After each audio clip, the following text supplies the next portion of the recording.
Rancho Phunsukh ওয়াংরু, থুরি Sonam Wangchuck climate fast বা পর্যাবরণ সত্যাগ্রহে বসেছেন।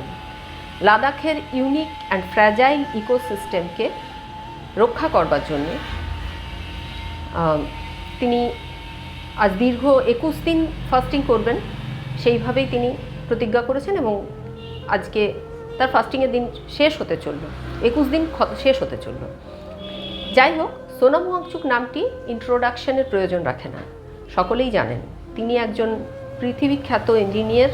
তার আর্টিফিশিয়াল গ্লেসিয়ার, তার লাদাখের পাহাড়ি উপত্যকার মধ্যে ইন্টারনেট পরিষেবা দেওয়ার অভিনব পদ্ধতি, এগুলো সম্বন্ধে সকলেই ওয়াকিবহাল। লাদাখের ভূপ্রকৃতিকে বেসিক্যালি কর্পোরেট গ্রাস থেকে রক্ষা করবার জন্য তার নেতৃত্বে আমাদের লাদাখি ভাই বোনেরা যে সংগ্রাম করছেন, আসুন দেখে নিই কেমন সেই ল্যান্ডস্কেপ, সেই ইউনিক অ্যান্ড ফ্র্যাজাইল ইকোসিস্টেম, তার বায়োডাইভার্সিটি, সেখানকার মানুষের কালচার। তো শুরু করি ল্যান্ডস্কেপ দিয়ে। লাদাখ হিমালয়ের 11,480 ফুট উচ্চতায়, অ্যাভারেজ 12,000 ফুট উচ্চতায় অবস্থিত একটি শীতল মরুভূমি। এখানে বছরে মাত্র 13 দিন বৃষ্টিপাত হয়, তাও আবার বেশিটাই ওই বরফের আকারে। গ্লোবাল ওয়ার্মিংয়ে লাদাখের ভূপ্রাকৃতিক পরিবেশ এমনিতেই ক্ষতিগ্রস্ত হচ্ছে। তাপমাত্রা দ্রুত বৃদ্ধি পেলে লাদাখে হতে পারে হঠাৎ আকস্মিকভাবে ক্লাউড বার্স্ট, প্রচণ্ড বৃষ্টিপাত। এই বৃষ্টিপাত প্রথমে তো বিশাল বিপর্যয়কারী বন্যা সৃষ্টি করবে, তারপরে সেই বন্যার বিপর্যয়ই ক্ষান্ত হবে না, এরপরে যখন সব জলটা চলে যাবে তখন আসবে মারাত্মক খরা, তীব্র জলাভাব। আলটিমেটলি এটা লাদাখের মানুষকে ধ্বংস তো করবেই, তারপরে যারাও বা বেঁচে থাকবে তারা ফুড স্কেয়ারসিটিতে ভুগবে, ওয়াটার স্কেয়ারসিটিতে ভুগবে। তো তার উপরে যদি কর্পোরেট মাইনিং, অতিরিক্ত হারে পর্যটকের আগমন, এই সমস্ত নিয়ন্ত্রণ করা না হয়, তাহলে অবস্থাটা কোথায় যাবে এটা সহজেই অনুমান করা যাচ্ছে। সেই জন্য এই সমস্তকে নিয়ন্ত্রণ করবার জন্য লাদাখকে 6 শিডিউলের আন্ডারে আনতে চেয়ে লাদাখিরা প্রতিবাদ করছেন। আর এই যে লাদাখের পরিস্থিতি, লাদাখের গ্লোবাল ওয়ার্মিংয়ে যা ক্ষতি হবে, সেটা কিন্তু আমাদের সমতলবাসীদেরও সমস্যা। কিভাবে? সহজ উত্তর ভারতের প্রায় সমস্ত প্লেনটাই, গ্যাঞ্জেটিক প্লেন তো বটেই, প্রায় সমস্ত এলাকাটাই হিমালয়ের বরফ গলা জলের পুষ্ট নদীগুলোর থেকে প্রতিপালিত হয়। এবার এই নদীর জল কোথা থেকে আসে? এর উত্তরও সহজ, হিমালয়ের অসংখ্য হিমবাহ থেকে আসে। এই হিমবাহ যদি ব্যাপক হারে অ্যাটলিস্ট 30%ও যদি গলে যায়, আমি সবচেয়ে কম করে বলছি, 30%ও যদি গলে যায়, তাহলেই আসবে ভয়াবহ বন্যা। সেই বন্যায় প্রথমে তো বিধ্বংসী আকার নিয়ে পুরোটা ভাসিয়ে নিয়ে যাবে।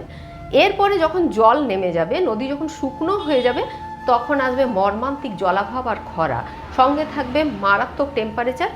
এবার কি ভাবছেন দক্ষিণ ভারত রেহাই পেয়ে যাবে? তার কোনো চান্স নেই।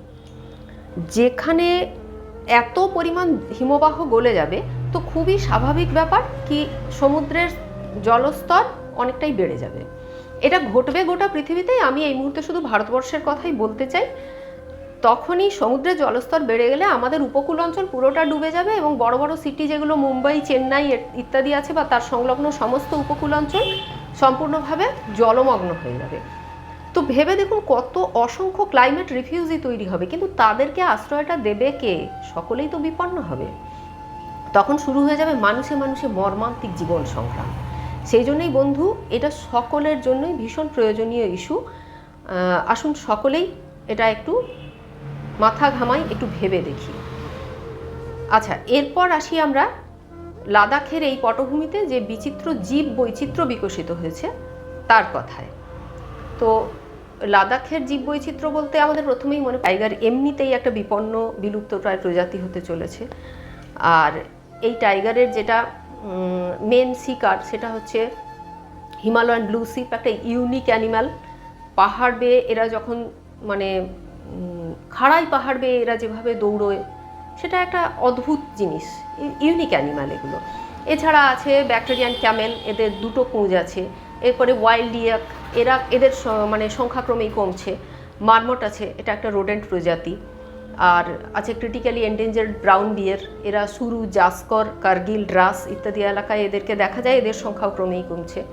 লিংস আছে, হিমালয়ান ওয়াইল্ড ক্যাট ভীষণ ফেমাস অ্যানিম্যাল, রেড ফক্স দারুণ cute, magnificent wonderful Ladakhi urial আছে অসাধারণ দেখতে, Himalayan musk deer, Himalayan tahr, Himalayan wolf এরাও endangered, critically endangered, Himalayan ibex, Himalayan viper, Himalayan griffon kind of vulture এরা, golden eagle, তারপরে আর কত বলবো, bearded vulture, black necked crane, তারপরে Eurasian golden owl, bar headed goose, আরও অনেক বলা যায়, এই কটাই বললাম। আচ্ছা, এবার দেখি এই পটভূমিতে জীববৈচিত্র্যের পাশাপাশি সমানভাবে আকর্ষণীয় লাদাখের ট্রাইবাল কালচার, লাদাখের ফেস্টিভ্যালস, লাদাখি মানুষের জীবনচর্যা। আসুন দেখে নিই লাদাখে কোন কোন ট্রাইবস আছে। গুজ্জার্স আছে, বোটস, বাকারওয়ালস, চাংপাজ, বাল্টিজ, পুরিকপাজ। তো লাদাখি জনসংখ্যার বেশিরভাগটাই ট্রাইবাল। তাহলে এমনিতেও লাদাখ 6th শিডিউলের আন্ডারে সেক্ষেত্রে আসা উচিত। লাদাখের ফেস্টিভ্যালের কথাও না বললেই নয়, লাদাখের যে মুখোশ নাচ বা লামা নৃত্য যেটা হয়, হেমিস ফেস্টিভ্যাল, আরও বিভিন্ন আছে, সেগুলো একেবারে ওয়ার্ল্ড ফেমাস, এক্সেলেন্ট ফেস্টিভ্যাল। এগুলো গোটা পৃথিবীর থেকে মানুষ দেখতে আসেন।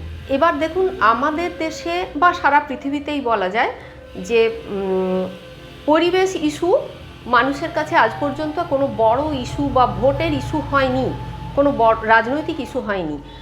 আর সোনাম ওয়াংচুক স্যার আমাদেরকে এই ইস্যুটা তৈরি করে দিয়েছেন।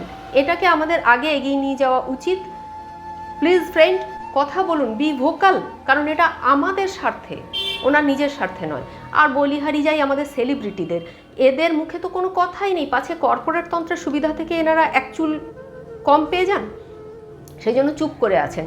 কেউ কানাডার নাগরিকত্ব নিয়ে, ভারতীয়ত্ব নিয়ে বড় বড় কথা বলেন, তাকেও এই ইস্যুতে খুঁজে পাওয়া যাচ্ছে না। সত্যমেব জয়তের প্রবক্তা একদম নীরব। কিন্তু আমরা যারা কমন পিপল ইন্ডিয়ার, we the people of India, আমাদের তো চুপ করে থাকলে চলবে না। কারণ ক্লাইমেট চেঞ্জের বলি সবচেয়ে প্রথমে আমরাই হব। সুতরাং আমাদেরকে কথা বলতেই হবে, শুধুমাত্র লাদাখিদের স্বার্থে নয়। লাদাখিরা আমাদের ইন্ডিয়ান ভাই বোন, সেটা আলাদা, কিন্তু গোটা ইন্ডিয়ার, গোটা পৃথিবীর স্বার্থে আমাদেরকে কথা বলতেই হবে।